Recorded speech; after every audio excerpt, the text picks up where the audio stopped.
Broadcasting from Mega Manila and streaming on the World Wide Web.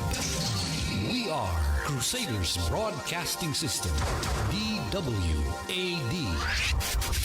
1098 AM. Now radio. Up next on DWAD, The Truth Doctors on Air. Yo, sa panahon ng ingay at chismisere, isang boses lang ang malinaw. The Truth Doctors on Air. Balita'y sinasala, hindi basta inuulit. Sa dami ng kwento, facts lang ang pinipilit. Mabilis ang headline, pero kami maingad. Bawat detalye sinusuri, nililinaw agad. Hindi hype, hindi fake, walang paandar. Katotohanan ng gamot, diretsong standard. Kung gusto mo ng linaw sa gitna ng gulo, dito ka makinig, kami ang resibo. The Truth on Air, balitang totoo, malinaw at fair. Kung we uncover the truth behind the news. Walang kulay, facts lang ang rules. Walang palabas, walang kinikilingan. Bukas ang usapan, may paninindigan. Sa isyu mainit, sa balitang bago. Inaalam ang totoo, hindi chismis, hindi haka-haka lang to. Hold the Truth on Air, balitang totoo, malinaw at fair. We uncover the truth behind the news. Walang kulay, facts lang ang rules. Walang palabas, walang kinikilingan. Gusto na balita, may paninindigan. Makinig, makaalam, maging mulat at hold the Truth on Air. We uncover the truth behind the news. Okay, magandang hapon po mga kababayan. At nakikinig kayo sa programang The Truth Doctors on Air. At kasama natin sa kabilang linya ay si Dr. R. Magandang hapon, Dr. R. Magandang hapon, kapatid, Dr. J, no? Mukhang giniginaw kaya yata ngayon, no? Ganun din po, magandang hapon sa ating mga ka-true sa ating mga tagapakinig po, no? Sa ating programa, magsama-sama po muli tayo ng isang oras ng masayang talakayan, ano po, tungkol dun sa mga pangyayari po sa ating paligid-ligid. Lalo na po, no, Dr. J, no? Tingin ko dapat agahan natin para buka kapos pa tayo eh, no? Baka susunod na buwan 2 oras na tayo magdidiskusyon. No? Babalikan ko lang Dr. J, no, yung ano, no, yung uli, no, yung nangyari na anunsyo ng Vice Presidente, no, sa kanyang pagtakbo bilang pangulo ng Pilipinas sa 2028, no? Nababasa ko kasi parang alam mo, sa totoo lang, yung sinabi mo nung isang linggo, yung trolls, naku, napakarami na nito. Napakarami sobra. At hindi lang trolls. Kasi alam mo, Dr. R, nung pag-anunsyo, nung Miyerkules ni Vice President Duterte na siya ay tatakbo sa Pangulo. Pero alam naman natin na matagal na yan eh. Ngayon, alam nyo, yung lumakas ang benta ng mercury.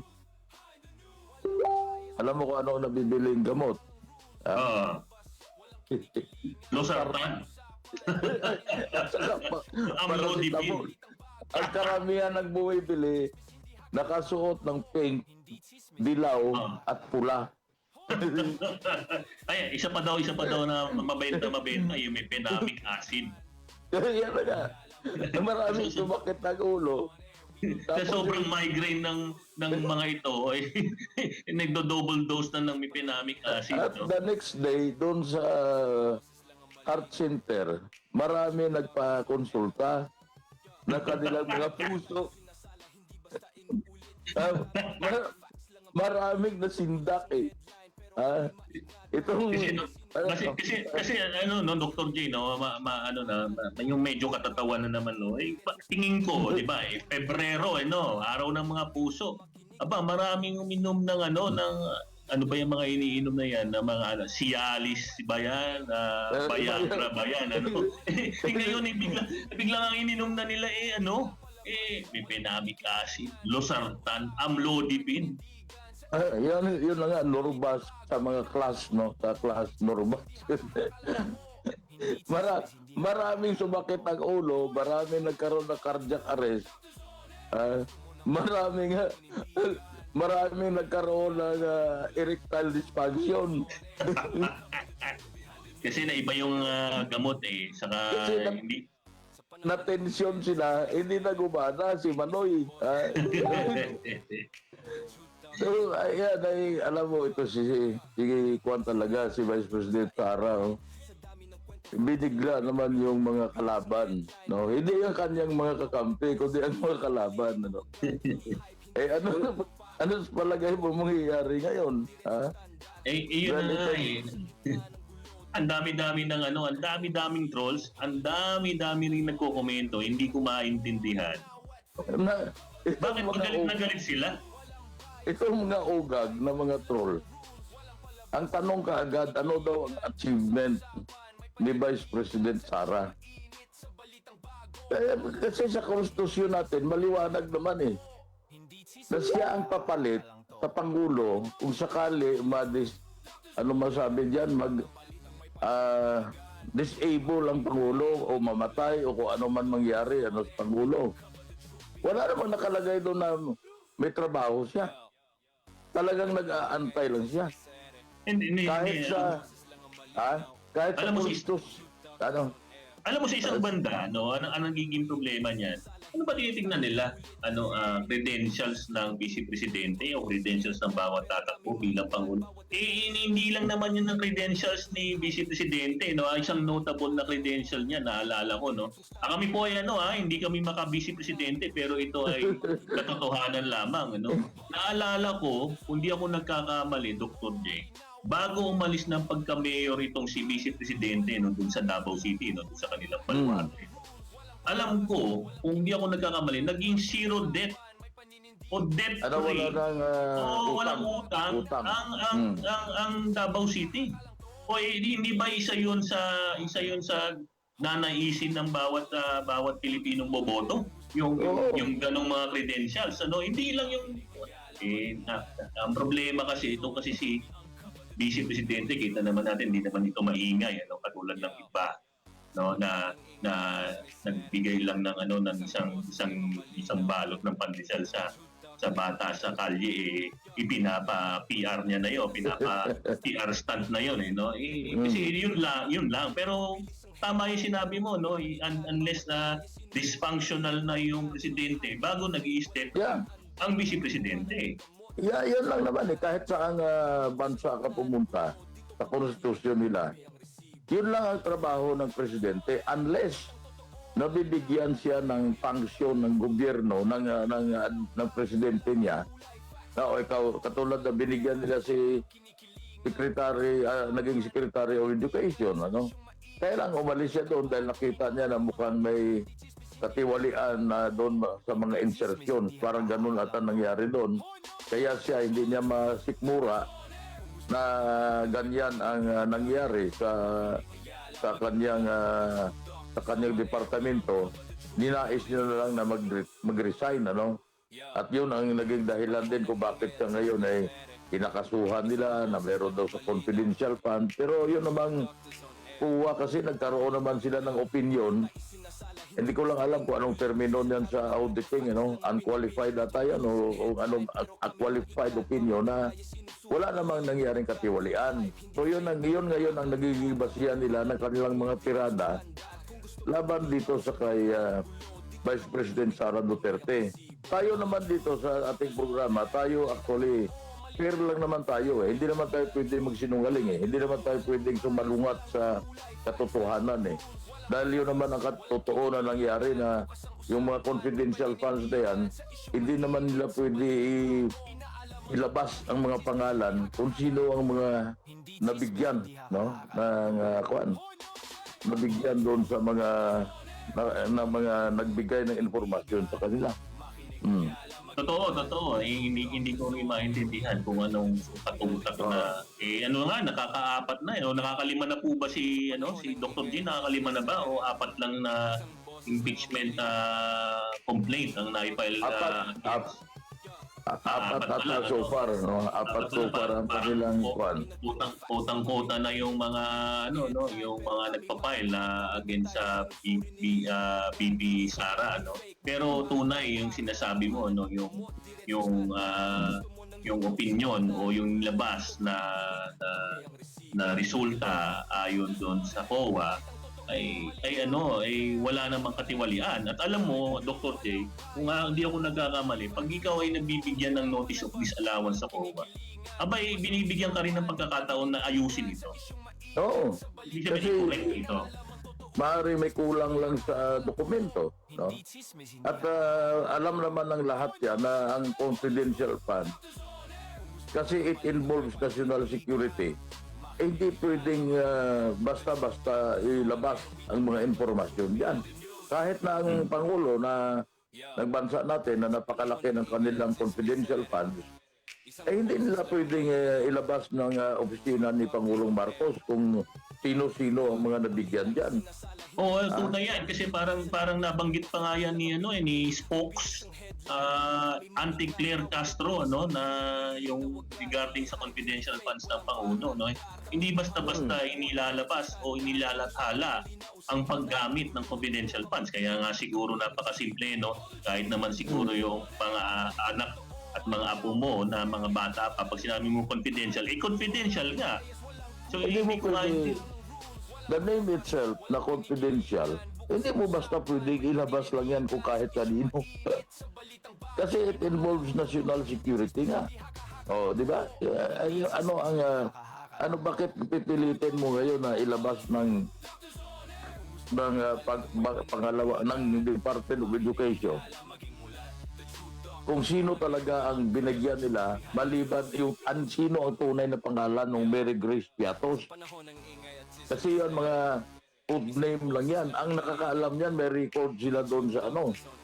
At kung ilabas yan ng Department of Education, they will be violating laws against confidentiality. Kaya tinawag na confidential funds eh. Hindi lang yun, Dr. J, kino-compromise nila yung yung safety ng mga ng mga nag-i-inform. Yung mga informant. Oo. Naku, napakadelikado nito, napakadelikado ng gusto nilang pagawa. Pero kung ako, ang iisipin ko, ang isa kaya sa tanong ko lang po ito, isa kaya sa pinaggagamitan ng confidential funds, lalo na kung nga sa DepEd, ay yung inaalam nila kung sino ba yung mga nagre-recruit, nagre-recruit para dun sa makakaliwang samahan. Kung ako ay politiko, kongresista, senador na umaayon sa makakaliwang samahan, willing rin ba akong ma-expose yung pangalan ko kung kasama pala ako doon sa report na yun? Di ba? Kasi kung ikaw ay lalagay mo sa panganib ang buhay mo, alam mo naman yung mga nagre-recruit na yan, mayroon silang ugnayan sa CPP-NPA sa mga terorista. Di pag ikaw ay ilabas ang pangalan mo, di tiyak na sa susunod ikaw ang yayariin ng mga komunista na yan. Ayun. Kaya nga kasi wala na sa kanila, walang batas eh. So wala nang magbibigay ng informasyon ngayon. Kung ilalagay lang naman sa panganib ng buhay mo, ano bang halaga ng pera kung mamamatay ka? Tunay yan. Parang ako, nire-relate ko yan. Siguro naman, katulad yan. Merong nilabas na warrant, ilang warrant na yung nilabas against kay AA o Atong Ang, paano? Ibig sabihin, maaaring pinaggagamitan rin ng confidential funds ng ating mga ahensya na konektado sa intelligence, Yung paghahanap o paglolocate kay Atong Ang, ibig sabihin ba dapat i-expose nung ahensyang yun? Gayon din, yung mga pangalan ng informant kung sakaling meron man. Hindi pwede kasi katulad yan. Si Atong Ang is armed and dangerous. Maraming tauhan yan. Ngayon, kung i-expose mo pangalan, kunwari, katulad yan, nagbigay sila ng pabuya, 20 million pesos sa makapagturo sa kung saan naroon si Mr. Ang. Hindi naman nila pwede i-expose ngayon na kung sino ang nagbigyan nila ng 20 million. Pwede ba nilang isiwalat yan sa kahit kanino kung sino ang nagturo kung nasaan si Atong Ang, So ganyan po ang confidential funds. na hindi pwedeng isiwalat, pero meron silang record yan kung talagang kinakailangan na patunayan na binigay sa mga tao yan. Pero hindi basta-basta kasi may batas yan eh. Na yung mga ganyan ay labag sa batas kung ilalabas mo mga pangalan ng mga tao na nabigyan yung na naging mga asset niyo. Pero sundan ko lang Dr. J, no? Ang binabanggit ko ni Dr. J ay yung mga pahayag sa media na sinasabi nila na si Atong Ang daw po ay ano nga yung sinabi mo Dr. J, may mga Ang dangerous. Oo, armed and dangerous. So yan po ang mga sinasabi hindi po kami ang nagsabi niyan. Yan po ang sinasabi sa kanilang mga interview, no, kung sino-sino man yan. Yun ang sabi ni Remulla, John Vic Remulla. Oo, yun. Sinabi pala niya mismo yun, no? Pero mabalik lang ako, no? Yung confidential funds na yan, no? Babalik na ngayon ako kay Vice President Sara. No? Hindi ko maintindihan nga ngayon kung bakit gigil sila kay Vice President Sara Duterte, no? Na medyo alam mo naman, medyo biglang naglabasan, nagpa-press. Nagulat nga ako after nung press con ni Vice Presidente, ilang personalidad na rin ang nagpa-press con bigla, no? At bukod doon, sa katutakan doon at bukod doon, galit na galit sa kanya yung yung mas marami yata na kongresista ang galit na galit sa kanya. No, yun ang hindi ko maintindihan, no. Ang magagalit lang kay Sara Duterte kung sa Congress, yung mga kongresista na may nagawang katiwalian. Kasi hindi naman lahat may katiwalian. Mga matitino naman ang marami dyan, Pero kung may nagawa sila at kakasangkot sila doon sa flood control scam, malamang nagalit sila kasi natatakot sila na pagdating ng 2028, kung sakaling mananalo itong si Sara Duterte bilang Pangulo natin, tiyak na magkakaroon ng investigasyon tungkol dyan sa mga nagawa na katiwalian itong mga ibang mga members ng Congress, no? Hindi naman lahat, no? Pero marami din na mayroong tinatawag ng mga contractor na tinatawag. So, yan ay magkakaroon ng investigasyon at talagang mailalabas ngayon kung anong totoong nangyari sa 2025 na budget. Kaya maraming natatakot yan na pag dumating na mananalo si Sara Duterte, yung mga political career na baka matapos, no? At yun ang ayaw nilang mangyari, Dr. R. Pero Dr. J, kung ako rin naman ang vice presidente, no, kung ako ang papalaring manalo sa eleksyon sa 2028 bilang pagkapangulo, isisiguraduhin ko na nasa listahan ko 'yan na mailabas ang katotohanan at maikulong kung sino ang mga dapat ikulong. Pagbayarin o ibalik nila ang perang mga ninakaw nila. Bakit?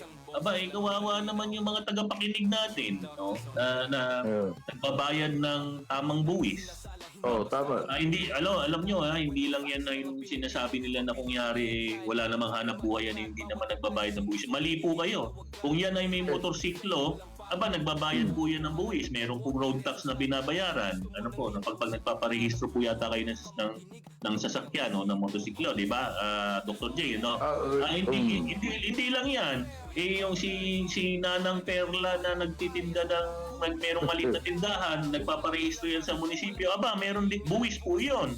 Dahil na yung rehistro po ay may kaukulang buwis at pinagbabayad niya mga yan ng buwis every month o every quarter. So kawawa naman din yung mga mga regular na Juan de la Cruz. Kung hindi naman natin mapapakulong yung mga yan at mapaparusahan kasi sa totoo lang, Dr. J, no, napag-usapan natin to nung Lunes yata o Miyerkules, parang mukhang wala nang makukulong dito sa flood control na na skandalo, no.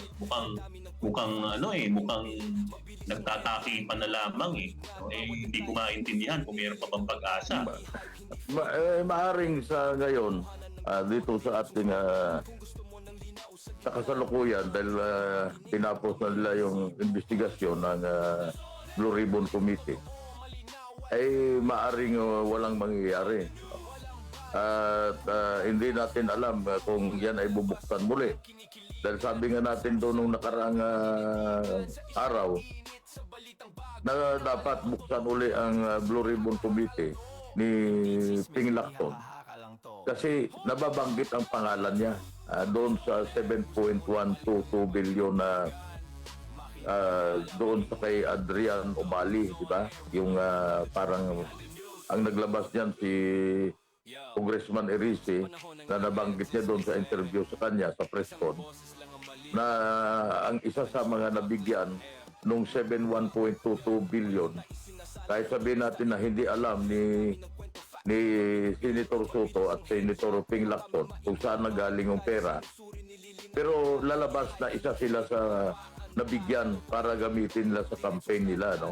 So yan ay kailangan i-clear nila ang pangalan nila at patunayan kung mali o totoo yung ganyang mga aligasyon na nabanggit ni Congressman Erice doon sa nasabi niya na doon sa affidavit na ginawa po nitong si Undersecretary Adrian Umali. Kasi DOA to Bersamin. people. Bersamin pala, Adrian Bersamin. No?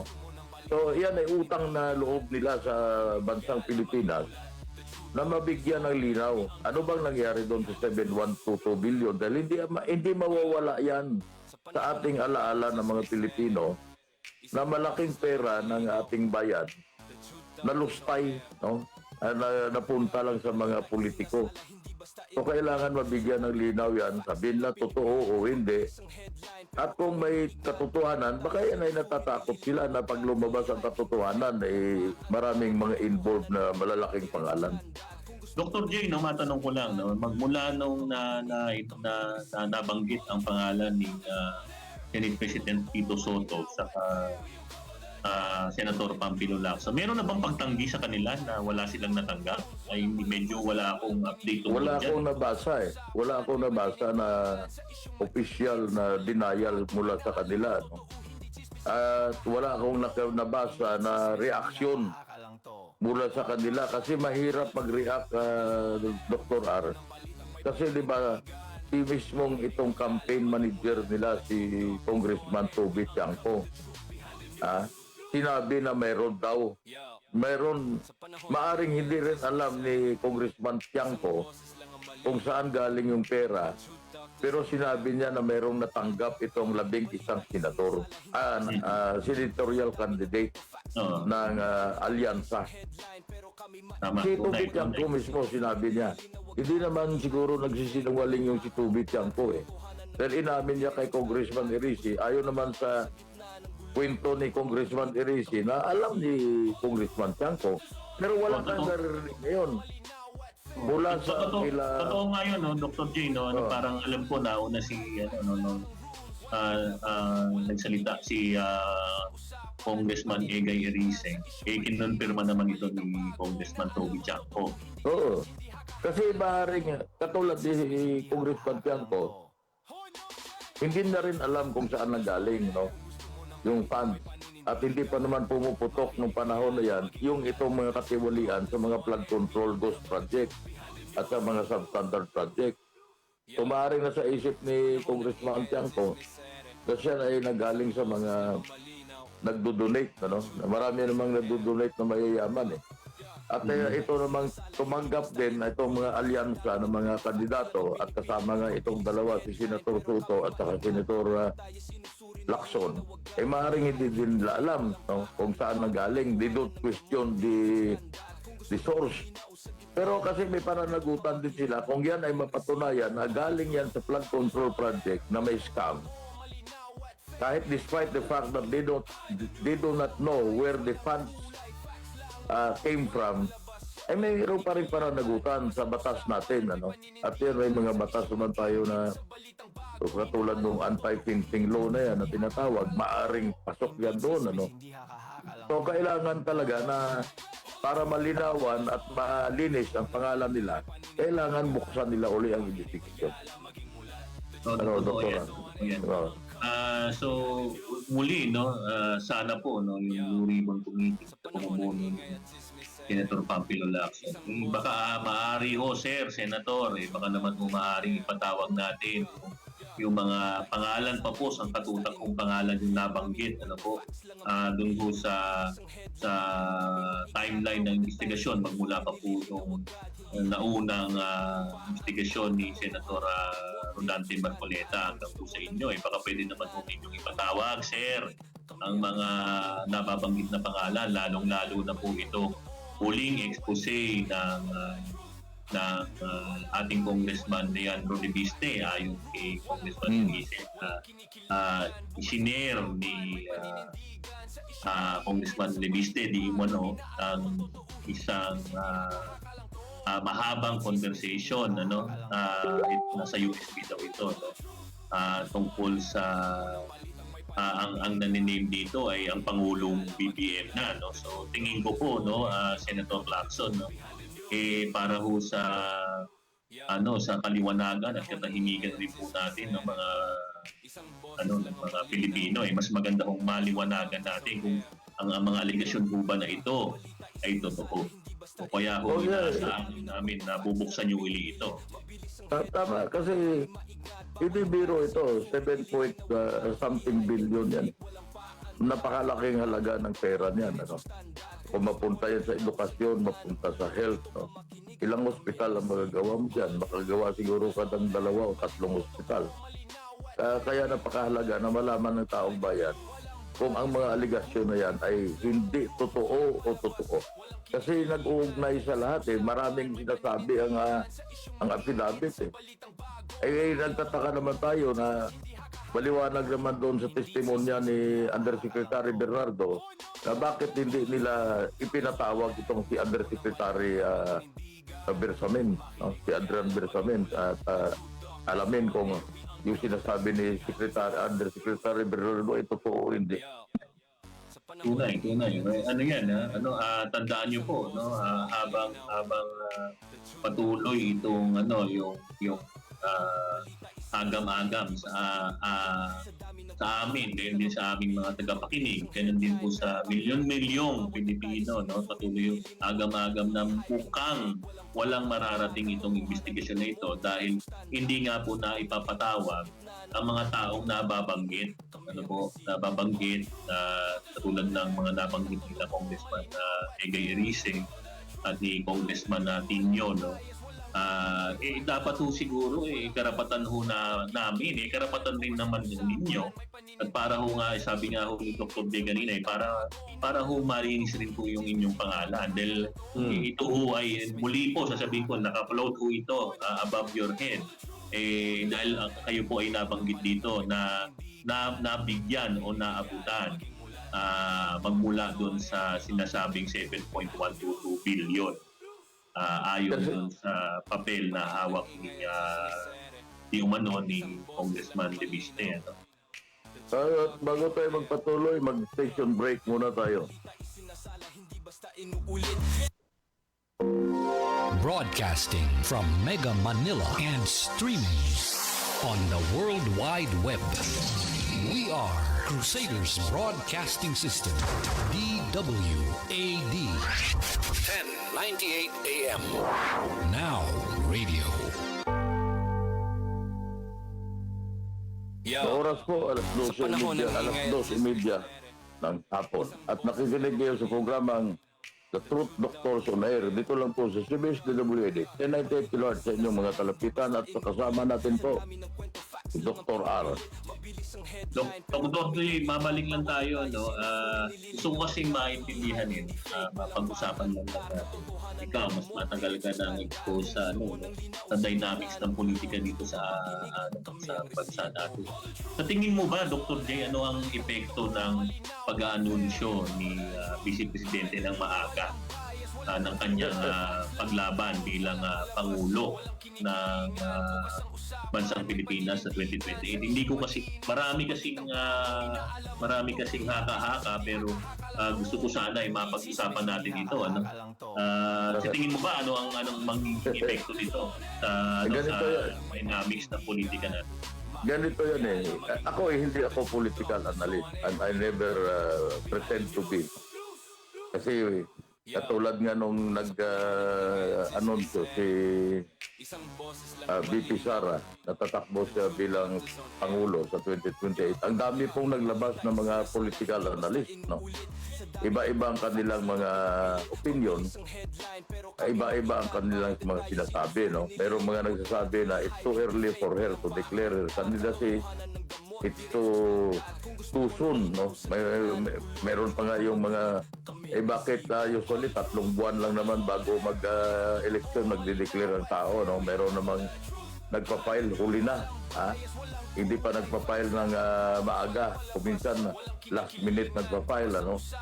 Pero considering naman na tayo naman ay isa sa mga bumuo ng isang party list, hindi ko na babanggitin ang pangalan, ano? Isa po tayo sa founder ng isang party list at ngayon ay naka-3 term na yung party list na yan. Ay, alam mo, sa organizing kasi ng political group, kailangan maaga ka. Hindi pwede yung 3 months to go before the election saka lang kayo mag-oorganisa. Kasi kailangan in place yung political machinery nyo. Hindi pwede yung ako itatakbo 2 months before mag-oorganisa ako ng aking grupo na magka-campaign sa akin.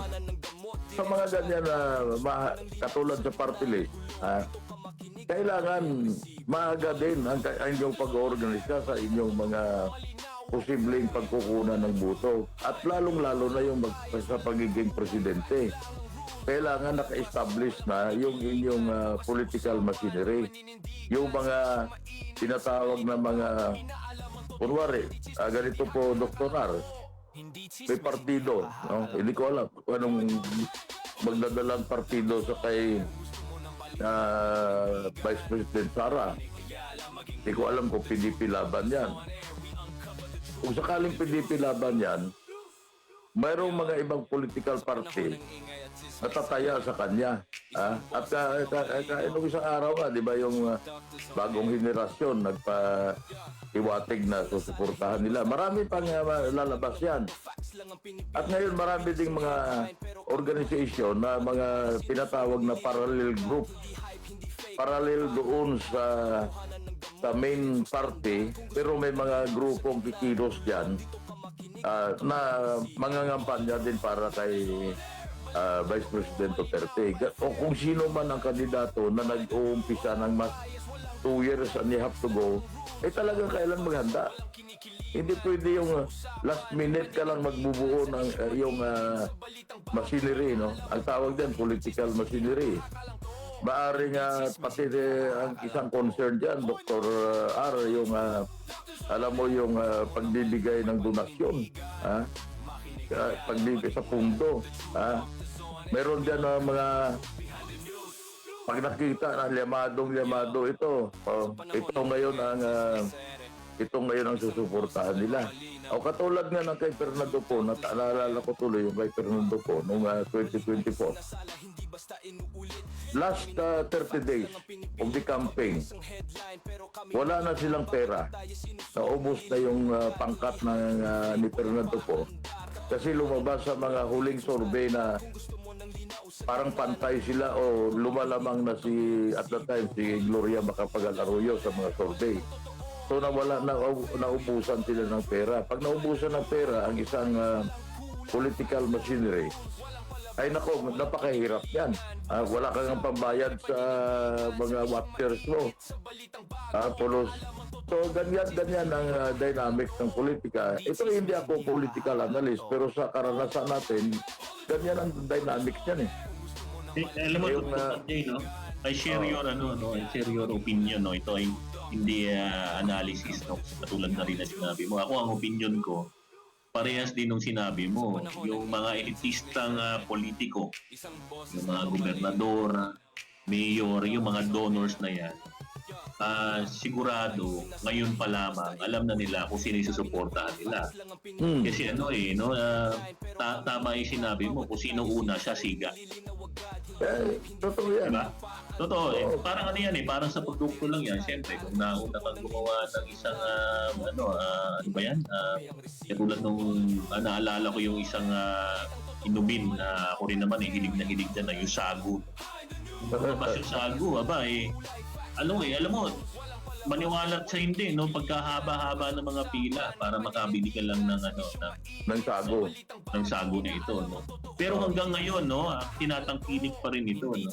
Ako kahit hindi ako political analyst, napakaliwanag, no? Kung ako ay local na politician, doon ako tataya sa may ikapapanalo, kaya siguro kung titignan ko ito, marami na sigurado, no? Marami sigurado. Ito po yung opinion ko lamang na marami pong donors na magpapahiwatig ng suporta sa sa Vice Presidente sa maaga niyang pagdideklara. Gayon din magre-realign po ang mga local politicians katulad magmula siguro gobernador, mayor hanggang pababa pa hanggang ang barangay captains katulad na rin lamang nung sinabi ng isang politiko, hindi ko nababanggitin ang pangalan. Sa totoo lang, wala po ngayong maipanlalaban kay Vice Presidente Sara. Walang pangtatapat. At ang sabi nga po nung isang politiko na yun, sigurado kahit yung mga politiko na nag-disalign sa kanyang pamilya, no, na dating naka-align naman kay former President Rodrigo Duterte, ay mag-iisip na makipag-alyansa na muli kay Vice President Sara Duterte. Siyempre, ikaw ba naman siyempre, di ba, ang tinatayaan mo lagi katulad sa karera yung yamado. Kahit sa sabong, kahit si Atong ang nasa bugero, liyamado tinatayaan nun. Oo nga Kaya nga kung titignan mo ito, tama yung sinasabi mo hindi lang itong mga politiko, pati itong mga donors na ito, yung huwag na natin itago, no? May mga businessman syempre na magsusuporta sa kandidatura na ito, no? Hindi ko malaman, no, Dr. J, no, pero hindi ko ito ma-relate ng diretso, pero may balita akong nabasa na nagumanda yung yung takbo ng stock exchange natin, no? Pagkatapos stock market. Nag-stock market pagkatapos si Vice Presidente, no? Kung ito nga ay relative doon sa pag-a-announce ni Vice Presidente, ibig sabihin, Dr. J, nagkaroon na nakampante itong mga negosyante. Gayon din yung mga investors, maaari nakampante sila na nakakakita sila ng liwanag doon sa dilim, So yun ang tingin ko diyan, no? Kasi ang mga sa stock market na yan, usually ang mga nag-i-invest dyan, yung mga tawag kasi nila dyan hot money, yung sa labas nang gagaling, no? Ang dynamics ng investment sa stock market, pag nakita na nila na sa ngayon kasi bagsak, no?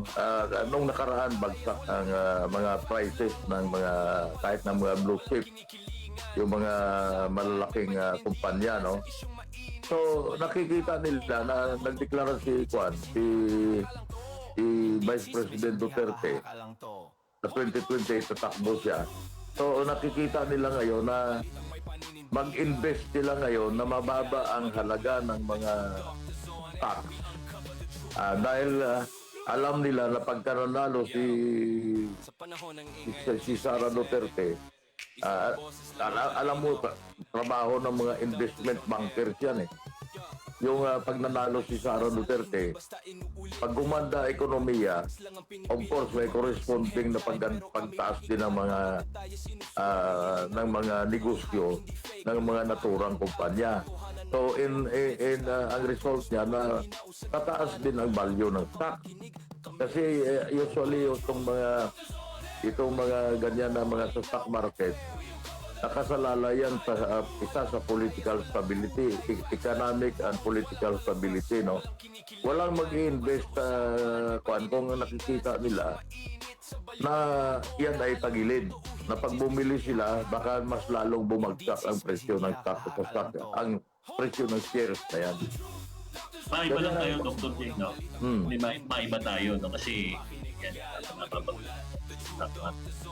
naisip ko tuloy, no? Na biglang pumasok lang sa isip ko. Yung napipintong pagdinig Justice Committee. Kung ito'y dadalhin nga sa Justice Committee, no? Impeachment na complaint, no? Laban sa Vice Presidente.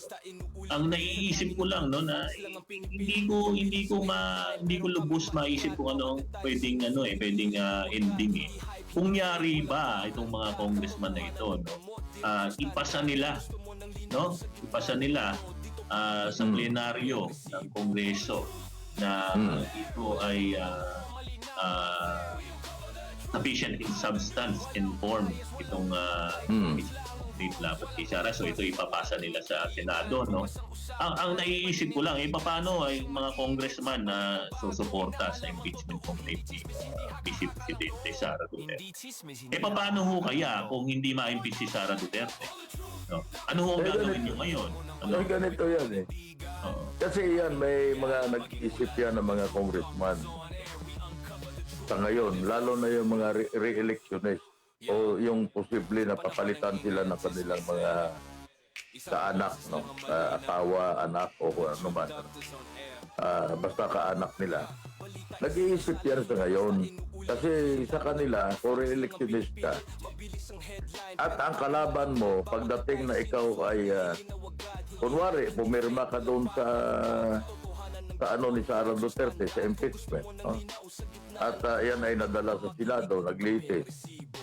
Ngayon, pagkadating ng halalan, ma-impeach man o hindi si Sara Duterte, matanggal siya sa kanyang pagiging Vice President.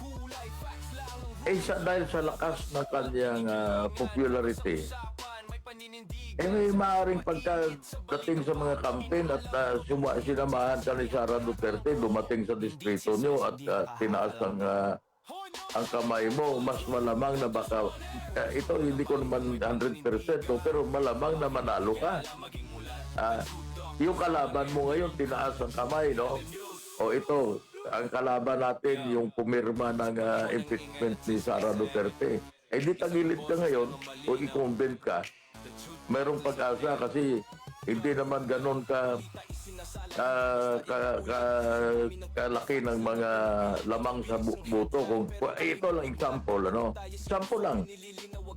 Si Marujas, may anak siya, no? Ang Marujas, matatawag natin na institusyon sila sa Capiz, province of Capiz. Nung nakarang halalan, tumakbo ang anak ni Marujas bilang congressman sa First District, no? Ang nakalaban niya ay isang actually hindi taal na taga-Capiz, no?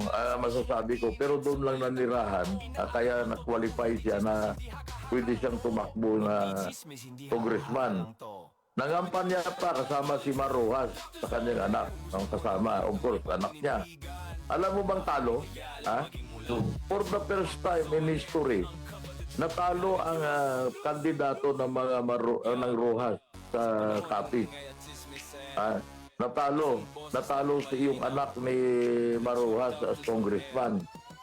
Ang nanalo is a virtual unknown na hindi ko lang alam kung yun ay pro Duterte na congressman. Pero hindi siya dilawan, no? Hindi siya dilawan. So natalo siya. So ganyan din ang mangyayari pagka ikaw ay sa ngayon, incumbent ka, magpapare-elect ka, pag ang kalaban mo sinuportahan ngayon nitong Sara Duterte, ito sa akin ito na pananaw lang, opinion, baka matalo ka. So magdadalawang isip ka ngayon, ba't ako pipirma ng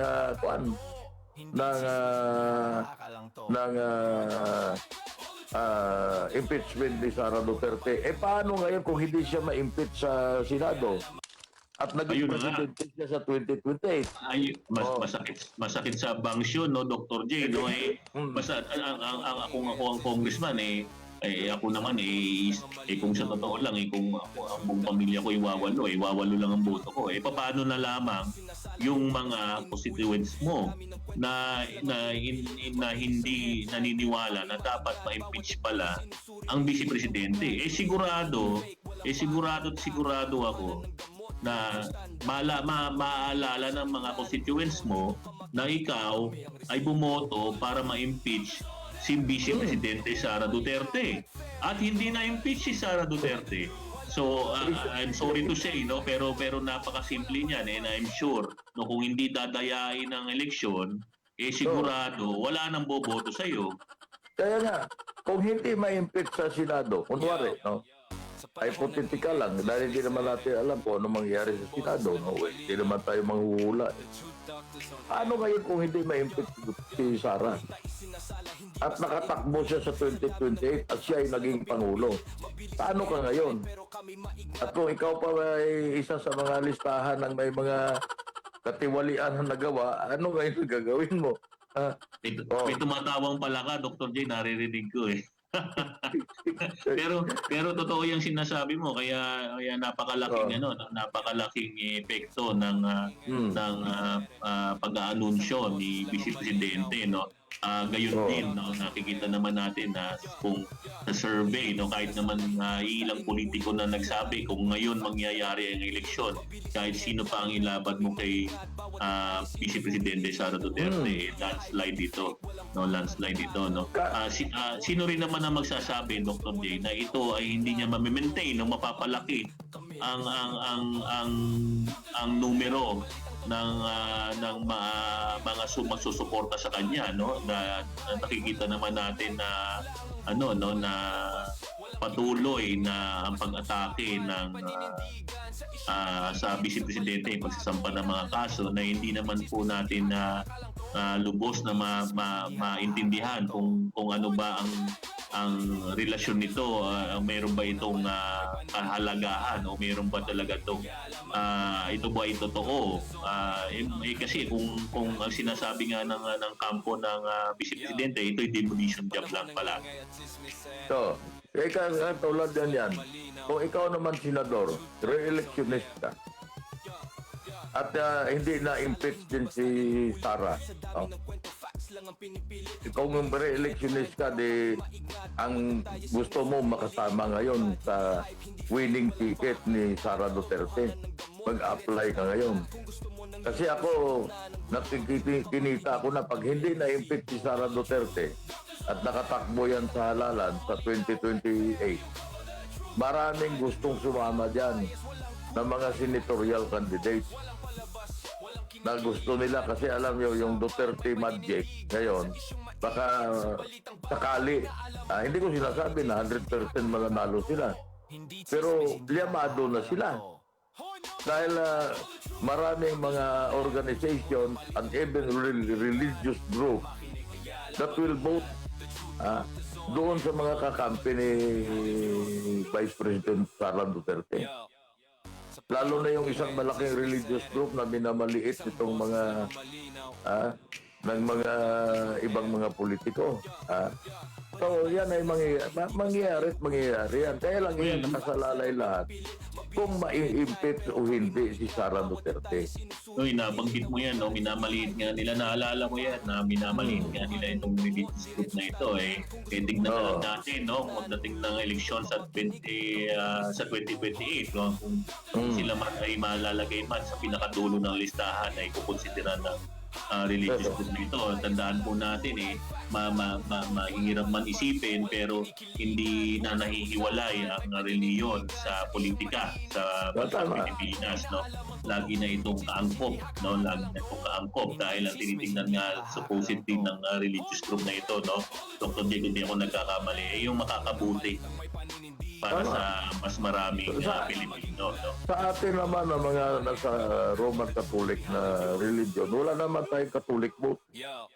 Kahit anong kampanya na gagawin ng mga pari na yan, si Sara Duterte is also a Roman Catholic. Oh. Hindi naman siya labas sa paano yan, ano? So, wala tayong Roman Catholic vote.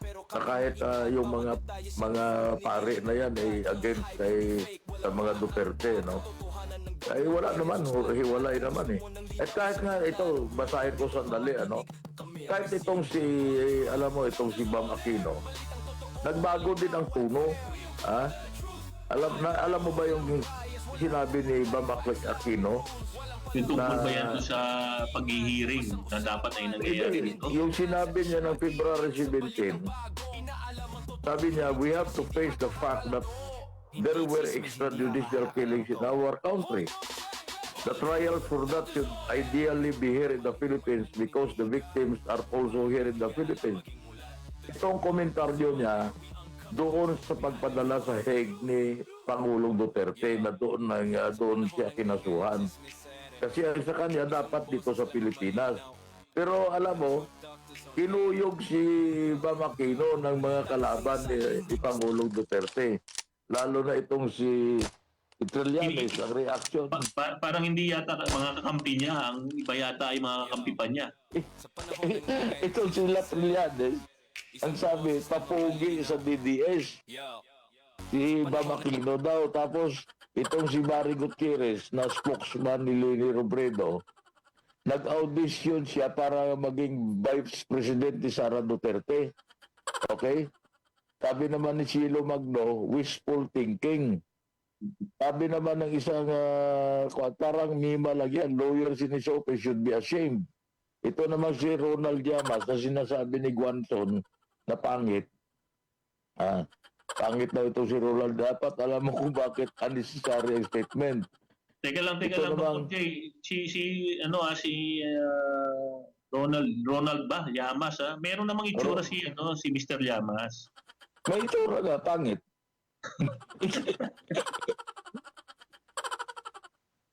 Ay, pangit. Oh. Wala namang masama kung tatawagin kang pangit kung totoo. Ito namang si Heidi Mendoza na talunan sa halalan, insensitive to JK victims. So ito sila mismo ngayon, nagtatalo-talo. At yung nagpapakita ng gilas na si Raisa Ontiveros, na parang siya umaako na siya ang leader ng oposisyon. Pero ito namang grupo ng mga katulad nila Igay Erice na sa liberal yan, hindi naman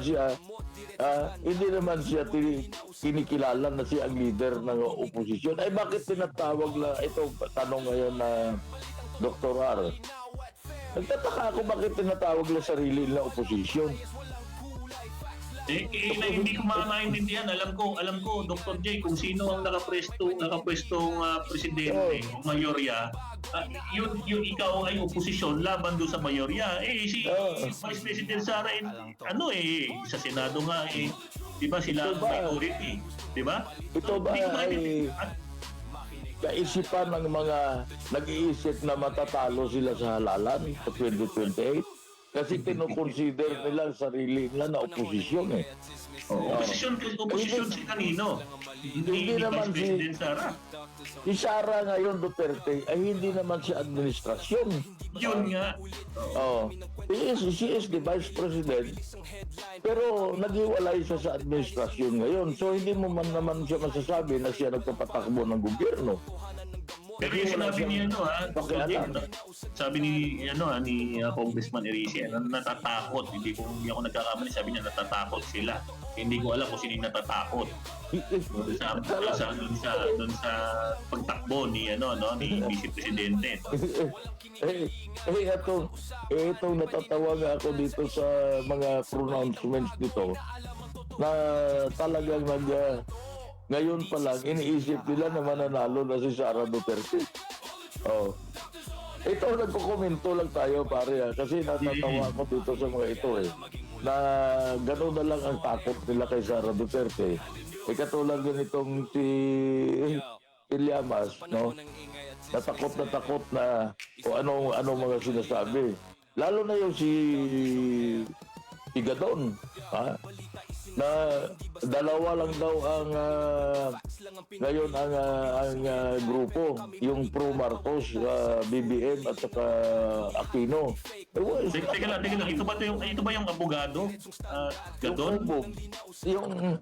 Yung nagsasabi ng usually sa mga kalaban niya ng gago. Ito ba yung na-disbar? Yung na-disbar. Okay. So hindi na siya pwedeng tawaging attorney Gadon, ano? Hindi na. Kasi yun ang hindi rin maganda sa kanya. Ang sabi niya doon sa mga kalaban niya, bubo. O gago. Ngayon lumalabas kung na-disbar ka, ano ba tawag sa'yo? Aray ko. Ano tawag sa'yo? Dahil Naglang. hindi mo ginamit yung pinag-aralan mo na mali pala, hindi pala dapat na binabatikos mo ang Supreme Court at Ayun. kinakalaban mo dahil abogado ka. So ano nangyari? Di tanggal siya. Wala siyang kuwan. Aray ko. Hindi na siya pwede mag-practice ng kanyang pagka-abogado. Oh. Pero itong si Bam Aquino, parang nagbago ang kanyang ang kanyang Pero sinasabi nila Dr. J, maaring namumulitika si Senator Bam Aquino. Pero ako ang take ko diyan it doesn't matter kung he's doing politics. ang sinabi niya ang merong weight no. Tunay naman na dapat na dito nila nililitis kung mga ganyan Kasi yung ngayon namang kaso ni Pangulong Duterte, kaya nga siya nagpalabas ng waiver na hindi na siya attend. At hindi siya naniwala doon sa ICC, sa court ng ICC. Dahil wala nga due process. Ang sinasabi natin due process. Ano ang due process? Kailangan may kaso muna dito sa Pilipinas. At ang sinasabi nito ni Bam Aquino, na kung ito nakasuhan sa Pilipinas, dapat dito ang trial. Dapat dito sila nagkaso sa Pilipinas. Sa mga korte natin, competent naman ang ating mga korte at sila po ay functional ang ating korte sa Pilipinas. So yan ay mga issues na maraming nag-react ngayon na mga kalaban itong si Vice President Duterte. Nagpapugi lang daw itong si Bam Aquino. Hindi naman re-electionist si Bam Aquino. Hindi naman siya re-electionist.